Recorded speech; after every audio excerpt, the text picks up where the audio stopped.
자, 그럼 레벨 2 수열의 뜻 강의 시작하겠습니다. 일단 우리가 수열에 대해서는 지난 시간에 레벨 1에서 다 얘기를 나눴고, 그러면은 일단 레벨 2 내용들 한번 살펴보겠습니다. 수열은 자연수가 정의역인 함수이다. 와, 이 말 되게 어렵다, 그쵸? 일단 생각을 해봅시다. 함수가 뭘까? 함수는 어떤 x들을 y에 대응시킬 때 이 대응 관계들을 함수라고 했어요. 함수에 대해서 좀 잘 모르겠으면 나중에 영상 업로드가 되는 함수 부분을 다시 참고를 하도록 하고, 여튼 그래서 이 x에 들어가는 애들을 우리가 정의역이라고 했고, 이 y에 대응될 수 있는 애들을 공역이라고 했고, 그리고 실제로 대응되는 애들을 치역이라고 했습니다. 근데 보면은 우리가 이 수열도 함수다. 수열이 어떻게 함수야? 그쵸? 예를 들어서 봅시다. A에는 3n이라는 이런 수열이 있다고 생각을 해봅시다. 그러면은 n에다가 1 넣으면은 A1은 3이죠. n에다가 2 넣으면은 A2는 6이죠. 그럼 n은 3을 넣었을 때는 A3은 9이고 점점점 이렇게 되겠죠. 그러면은 얘를 우리가 넣을 애들을 정의역으로 표시를 하고, 그쵸? 그 다음에 나오는 애들을 공역으로 생각을 해보면은, 공역 혹은 체역으로 생각을 해보면은 얘도 함수 아닐까? 그렇겠죠. 그러니까 다시 함수의 개념에 대해서 생각을 해보면은 어떤 x를 넣었을 때 하나의 y가 튀어나오는 것을 함수라고 했어. 그쵸? 그러면은 지금 n에다가 1을 넣었을 때 3이 나오고, an이 만약에 3n이라면은, 그 다음에 2를 넣었을 때는 6이 나오고, 3을 넣었을 때는 9가 나오고, 이런 하나의 함수가 되겠죠. 단 우리가 항상 넣을 것은 정수다 라는 것을 생각을 하고 있어야겠죠. 그래서 우리가 수열은 자연수가 정의역인 함수가 된다. 근데 왜 nr이라고 했느냐? 이제 레벨 2에서 밑에 글을 보게 되면은 이제 n은 자연수, z는 정수, q는 유리수, r은 실수, c는 복수수라고 했죠. 일단 자연수는 우리가 영어로 뭘까요? 자연수. 뭔가 내추럴한 뭔가 같죠? 그래서 우리가 자연수는 내추럴 넘버라고 얘기를 합니다. 그 다음에 이제 정수. 정수는 뭘까요? 정수는 원래 영어로는 인테저예요. 인테저를 정수라고 하는데 모르겠어. 왜 인테저를 안 쓰고 딴 말을 쓰는지 모르겠어요. 근데 간지? 이게 독일어로 정수라고 합니다. 잘못 썼다. 예, 얘가 이제 독일어로 정수라고 하는데 여기서 Z를 따와서 정수라고 한대요. 그렇죠? 그 다음에 유리수. 유리수는 quotient, 뭔가 비율. 우리가 유리수는 어떤 서로소인 두 자연수로 나타낼 수 있는 수를 유리수라고 하잖아요. 그래서 이제 유리수는 Q라고 쓰게 되고, 그 다음에 실수는 리얼 넘버.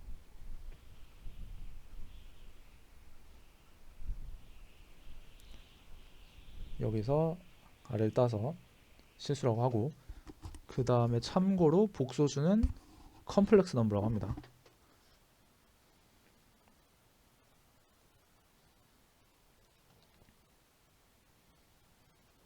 그래서 뭐 얘네들을 다 외우고 있을 필요 없지만은 이제 종종 그런 얘기가 나올 거예요. 뭐 자연수 n에 대해서 뭐 실수 R의 집합 뭐 이런 얘기가 나올 텐데, 그때 이게 그런 내용이구나, 그냥 참고적으로 알고 있으면 좋을 것 같아서. 여튼 그래서 지금 함수 f는 n에서 r로 가는 함수다. 그렇다는 건 이제 n 들어갈 거는 정의역이고, 이제 나올 거는 아무거나 상관없죠. 그러니까 들어갈 거는 이제 자연수만 넣어야 되고, 나와야 되는 애들은 굳이 자연수가 아니어도 상관이 없겠죠. 뭐 루트여도 되고, 뭐 예를 들어서 an이 루트 n이다 이런 수열이 있다고 생각을 하면은 넣는 애들은 여전히 자연수겠지만은 튀어나온 애들은 무리수겠죠. 뭐 무리수여도 되고 뭐 유리수여도 되고 뭐 상관없는 거고. 그래서 모든 범위를 다 포함한 이 R 레셔널 넘버가 되겠습니다. 참고로 우리가 복소수는 고등학교 1학년 때 했죠. 그렇죠. 복소수에 대해서 배웠는데 이제 수능 특히 이제 고등학교 2학년 때부터는 복소수에 대해서는 생각을 안 합니다. 정확히 얘기를 하면은 허수에 대해서는 생각을 안 해요. 그냥 존재하지 않는다라고 생각하고 모든 개념을 정의를 하게 됩니다. 그 다음에 규칙이 3번 이상 반복되면 일정한 규칙을 가졌다고 볼 수 있다. 이게 무슨 말이냐면은 우리가 1, 4, 7, 10 얘 지금 어떤 수열이지? 3씩 증가하는 수열이다. 아, 이거 지금 첫째 항이 1이고 그 공차가 3인 수열이야. 등차 수열이야. 이렇게 말을 할 수가 있을까요? 뒤에 13이 안 나오고 뭐 14가 나올지 아니면 마이너스 100이 나올지 어떻게 알아? 모르죠. 그렇죠? 근데 우리는 그냥 이렇게 약속을 해요. 이제 이 규칙이 플러스 3이라는 규칙이 이제 3번까지 반복되면 아, 이거는 이 규칙을 가진 수열이다 라고 생각을 합니다. 알겠죠?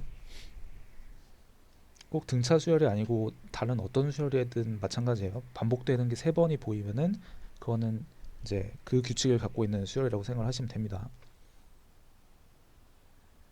그 다음에 우리가 이제 등차 수열은 일정한 차이를 갖고 있는 공차를 갖고 있는 수열이라고 했고, 자 이제 유도를 해봅시다. 일반항, 우리 등차 수열의 일반항은 우리가 저번 시간에 그러니까 레벨 1에서 n은 a1 더하기 n-1 d라고 했어요. 그쵸? 그러니까 이게 왜 이렇게 되지?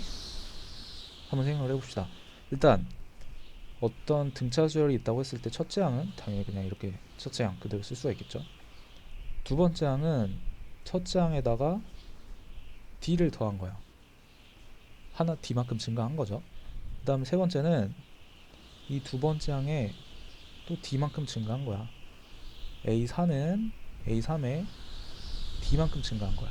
그쵸? 그래야 우리가 A1, A2, A3 이렇게 수를 나열했을 때 이 차이가 D, D, D 이렇게 되겠죠? 근데 생각을 해보면은 A2는 A1 더하기 D잖아. 그러면은 A1 더하기 D 플러스 D. 그건 뭐예요? A1 더하기 2D죠. 그 다음에 A3 더하기 D는 마찬가지 방식으로 해보면은 A1 더하기 3D가 나옵니다.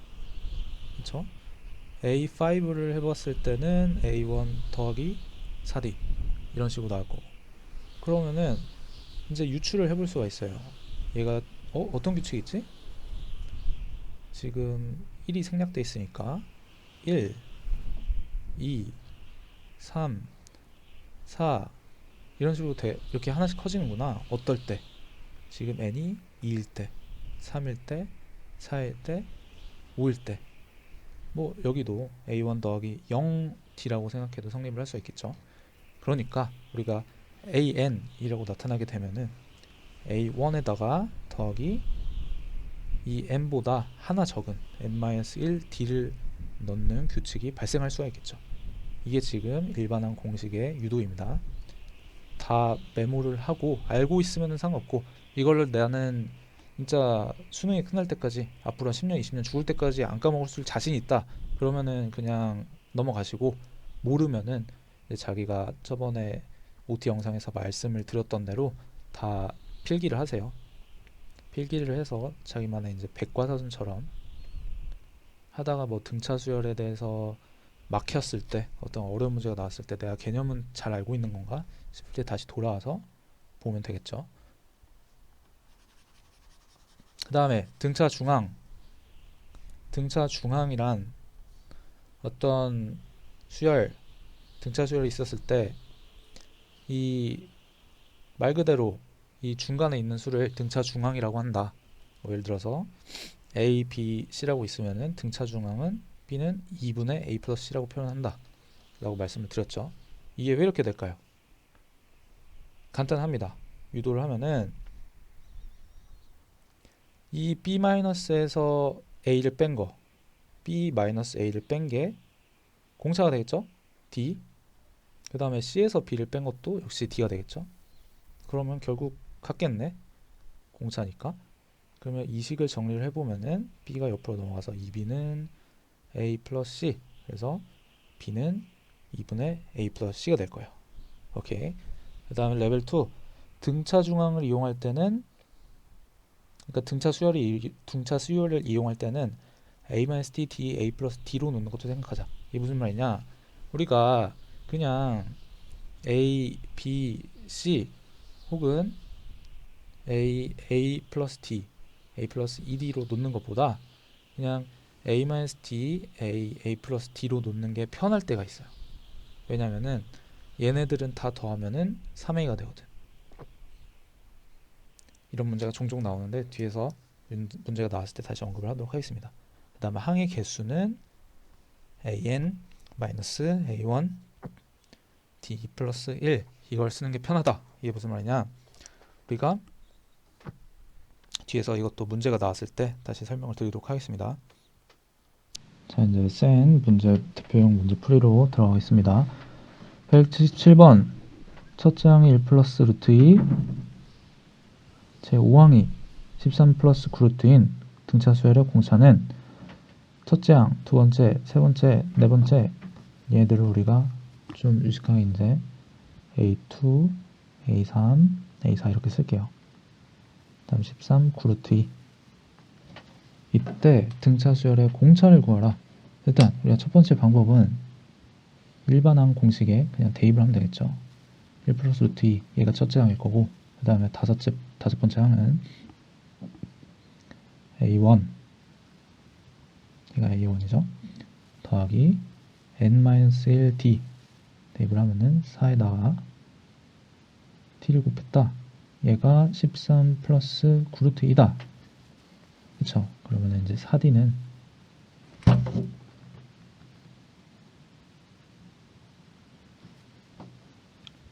12 더하기 8 루트 2 해서 d는 3 플러스 2 루트 2 이렇게 공차를 구할 수가 있겠죠. 아니면은 이렇게 한번 생각을 해볼까요? 또 이렇게 그냥 무작정 공식을 대입하기보다는 한 번 정도는 문제에 대해서 생각을 해보는 거야.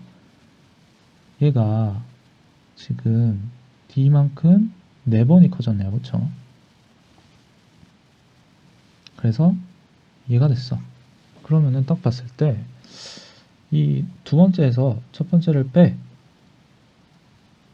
그 다음에 이제 d가 4개니까 지금 그냥 4개로 나눠주면 바로 d가 나오지 않을까? 이렇게 한번 생각을 할 수도 있겠죠. 그쵸? 그 다음에 881번 A3 더하기 A10은 63, A6 더하기 A15는 103 어떻게 풀어야 되나? 다 일단 일반항으로 만들어서 대입을 해보면은 얘가 A3 더하기 A10 그 다음에 얘가 A6 더하기 A15 이렇게 될 거예요. 그럼 이제 여기서 우리가 A27을 구하려고 하면은 A 플러스 26D 얘를 구해야 되잖아. 그러면은 A하고 D를 다 구해야겠네? 아, 그래. 좋아. 그 다음에 얘네들을 바로 빼줄 수가 있겠죠. 여기서. 보통 이제 뭐 2A 플러스 11D는 63, 2A 플러스 이렇게 한 번 더 써주고 뭘 할 텐데 보니까 지금 얘네 다 없어질 것 같은데 빼면은? 그쵸? 이렇게 하는 게 좀 더 빠를 것 같아. 그래서 항상 문제를 풀 때 어떻게 하면 좀 센스 있게 계산을 단축을 할 수 있을까라는 이런 것도 생각을 해봐야 돼요. 그 다음에 D는 5, 그 다음에 위에다가 대입을 해보면은 2A 더하기 55는 63, A는 4 이렇게 되겠죠. 그래서 얘네들 대입해보면은 4 더하기 130이니까 134 이렇게 답이 나오겠죠. 그 다음에 887번 얘도 똑같아요. 녀석 7번째 항이 A 플러스 6D일 거고 10항이 이렇게 될 때니까 연립을 해보면은 마이너스 3D는 마이너스 9 D는 3이고 A는 얼마입니까? 뭔가 실수한 것 같은데 그쵸? 음수가 되는 항이라고 했으니까 뭔가 점점 줄어들어야 되는데 D가 3이네. 이런 중간에 자기가 뭔가 잘못하고 있다라는 것도 캐치를 스스로 할 수 있어야 됩니다. 제가 지금 잘못 풀었다고 괜히 그런 말을 하는 게 아니에요, 진짜로. 보면은 A 플러스 6D는 29, A 플러스 9D는 20, 마이너스 3D는 얘가 지금 플러스였구나. 그래서 D는 마이너스 3이다. 그쵸? 그 다음에 A는 그러면은 47 이렇게 되나? 맞죠? 맞는 것 같아요. 그러면은 지금 AN이 47 마이너스 n 마이너스 1, 플러스죠. n 마이너스 1 마이너스 3 이렇게 일반항이 만들어지는데 얘가 처음으로 음수가 된대. 그게 무슨 말이냐? A1, A2 이렇게 점점 감소를 하겠죠. 그러다가 어느 순간부터 0을 지나서 마이너스가 될 때가 있어요. 그걸 찾으라는 거죠. 그러면 이때 처음으로 음수가 되는 걸 찾으면 되겠죠. 그럼 3n이 50보다는 커야 될 거고 그러면 n이 3분의 50보다는 커야 된다. 얘는 16점 몇이니까 17항.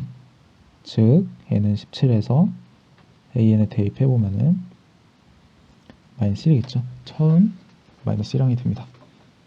그리고 이렇게 그냥 넘어가지 말고 우리가 항상 문제를 풀 때 한 번 정도 확인해 보는 거야. 진짜 여기에서 처음 17에서 처음 음수가 생기나? 이 A16을 대입을 하는 건 어렵지 않잖아요. 그쵸? 그러면은 A16은 2. 음수가 되는 거 맞네. 하고 답을 체크를 하면은 우리가 좀 실수를 할 확률이 조금 더 줄어들겠죠. 그쵸? 이런 세세한 팁들도 항상 다 생각해서 가져가시길 바랍니다. 자, 그 다음 거 한번 풀어봅시다. 지금 893번 1과 101 사이에 19개의 수를 넣어서 등차 수열을 이루도록 할 때 A8을 구하시오. 보자. 지금 얘가 첫째 항이네. 그쵸? 지금 근데 그 두 번째 항이 A1이라 했어요. 뭐지? 첫째 항이 1인데 왜 또 첫째 항이 나왔지? 이상하죠? 그래서 얘를 그냥 첫째 항 새로운 수열이 된 거죠, 지금 얘가. 그러니까 AN이라는 수열에 지금 1하고 101을 넣어서 새로운 수열이 나왔어요. 그러면 얘를 그냥 우리가 BN이라고 하자. 그러면은 BN의 첫째 항은 1이고 몇 항이죠? 얘가 몇 번째 항이죠? 101이? 보니까 첫째 항에 19개 수를 넣었으니까 얘는 21번째겠죠. 얘는 101. 그쵸? 그러면은 등차 수열의 공식을 생각을 해보면은 일반항 공식을 생각을 해보면은 이렇게 될 거고. 그쵸? 그럼 B1은 1이었으니까 D는 5예요. 함산을 해보면은. 그러면은 이제 A8을 구하시오. A8 어떻게 하지? A8은 지금 이 BN의 몇 번째 항이에요? 얘가 첫 번째, 얘가 두 번째, 세 번째, 네 번째. 그쵸? A8은 B9라고 생각할 수 있겠네. 그쵸? 그럼 B9는 B 플러스 8D. 얘는 1 더하기 40. 이렇게 구하면 되겠다. 그쵸? 자, 돌아가 봅시다. 우리가 아까 항의 개수는 끝항에서 첫 번째 항을 뺀 거에다가 D를 나눈 거에다가 플러스 1을 쓰면 편하다. 이게 무슨 말이냐? 여기서 보면은 끝항 식 다시 한번 쓸게요. an-a1은 d 플러스 1 얘가 항의 개수다. 그쵸? 그러면은 끝항에서 첫째 항 빼고 얘를 d로 나오고 그 다음 플러스 1을 더했을 때 얘가 항의 개수다. 항은 지금 19개네. 그쵸? 그러면은 100 나누기 d는 21개죠. 죄송합니다. 100일이 추가됐으니까. 그럼 얘는 20, 20 해서 바로 D가 5 이렇게 나올 수도 있겠죠. 이런 공식 안 갖추고. 그래서 이렇게 풀 수도 있다 라는 거. 그 다음에 896번 세수가 등차 수열을 이루도록 한다. 그러면 첫째 항이 2a, 두 번째가 a제곱 플러스 2a, 세 번째가 4. 그러니까 합공식을 쓰면은 a 플러스 t는 이렇게 될 거고, a 플러스, 복잡하죠? 그쵸? 벌써 복잡해요. aa1이고, 그리고 하나 얘기를 할 거, 우리 항상 문자를 만들 때 기존에 있던 문자가 내가 지금 만들려고 하는 문자랑 겹치지 않는지를 생각을 해야 돼요. 무슨 말이냐면은 제가 방금 그냥 아무 생각 없이 a 플러스 t라고 해버렸죠. 근데 a라는 문자를 이미 여기서 쓰고 있었어. 그럼 얘는 지금 겹친단 말이야. 그쵸? 그래서 뭐 a1이라고 정확히 써주던가 아니면 다른 문자를 표현해야겠죠. 여튼 지금 얘는 a1이 2a였으니까 얘가 아니고 2a 플러스 d가 됩니다. 밑에 생각해보면은 얘도 2a 플러스 2d 이렇게 될 거죠. 여튼 그래서 이제 대입하고 a, d 2차식 되게 어려운 것 같아. 그쵸? 그래서 이럴 때 이제 등차 중앙을 쓰라는 거죠. 등차 수열을 이루는 세수이기 때문에 우리가 등차 중앙을 쓰면은 가운데 있는 애는 양옆을 더한 거에다가 절반을 한 거다. 그러면 옆으로 넘기면은 이렇게 될 거고, 그쵸? 2a제곱 더하기 4a가 2a 플러스 4 이렇게 될 거고, 2a제곱 더하기 2a 마이너스 4는 0, 그쵸? 그 다음에 2로 묶어서 정리를 해주고, 얘가 이제 0이니까 인수분해를 하면 이렇게 되겠죠? 그럼 a는 1 마이너스 2다. 모든 실수 a 값의 합은 마이너스 1이겠죠. 그 다음에 901번 등차 수열을 이루는 세수합이 21이다. 그러니까 첫째 항, 그 다음에 둘째 항, 세 번째 항 다 더한 게 21이고 제곱을 시킨 거는 165다 라는 거죠. 그때 얘네 세 개를 곱하라. 자, 그럼 이제 여기 a1에다가 a 넣고 a2에다가 a 플러스 d 넣고 얘는 a 플러스 2d 넣고 이렇게 하면 될까요? 그래, 이것까지는 어떻게 되겠어. 근데 얘를 또 제곱을 하고 뭐 하다 보니까 되게 복잡해지는 것 같아요. 그쵸? 그래서 아까 첫 번째 얘기했던 등차 수열을 뭔가 만들 때는 이제 a-t, d, a 플러스 t 이렇게 시작을 a-d에서 되게끔 하는 게 좋다. 왜냐? 얘들은 내가 이렇게 만들면은 지금 얘들과 다르게 더하면은 d가 없어지거든. 그래서 a가 7이라는 게 바로 나오거든. 그쵸?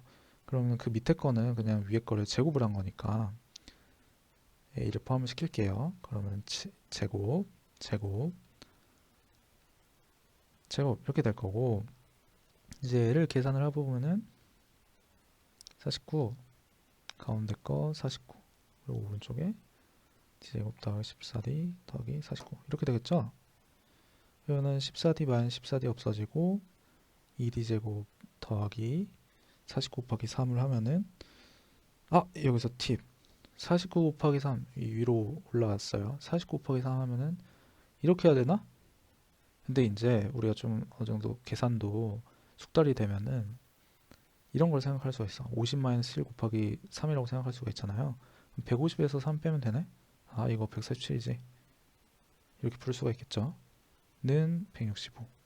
그래서 2d제곱은 18, d제곱은 9. 계산도 실력입니다. 계산하는 것도 연습을 하셔야 돼요. 그 다음에 d는 3이겠네? 그러면은 여기다가 대입을 하면은 이 식에다 대입을 하면은 식에다 대입을 한 게 아니죠. 하나하나 대입을 해보면은 A가 7이고 D가 3이니까 4, 7, 그 다음에 10이 되겠네. 아, 그래서 280 맞습니까? 아니죠. 이상하다고 생각을 했죠. 이상하다고 생각을 할 수 있어야 돼요. D제곱은 9인데 왜 D가 3밖에 안 돼? 마이너스 3이면 안 돼? 이런 의문을 풀어보셔야 돼요. 품어보셔야 돼요. 그래서 지금 D가 마이너스 3이라고 생각하고 다시 대입을 해보세요. 어떻게 돼요? 7에서 마이너스 3을 빼니까 10, 7, 4 이렇게 되겠죠? 아, 뒤집어도 똑같구나. 그쵸? D가 마이너스 3을 대입을 해도 똑같은 수열이 나오는구나. 단 순서만 바뀌어서. 그쵸? 그럼 곱에는 영향이 없을 테니까 답이 280인 거죠. 그래서 항상 주의를 하면서 봅시다.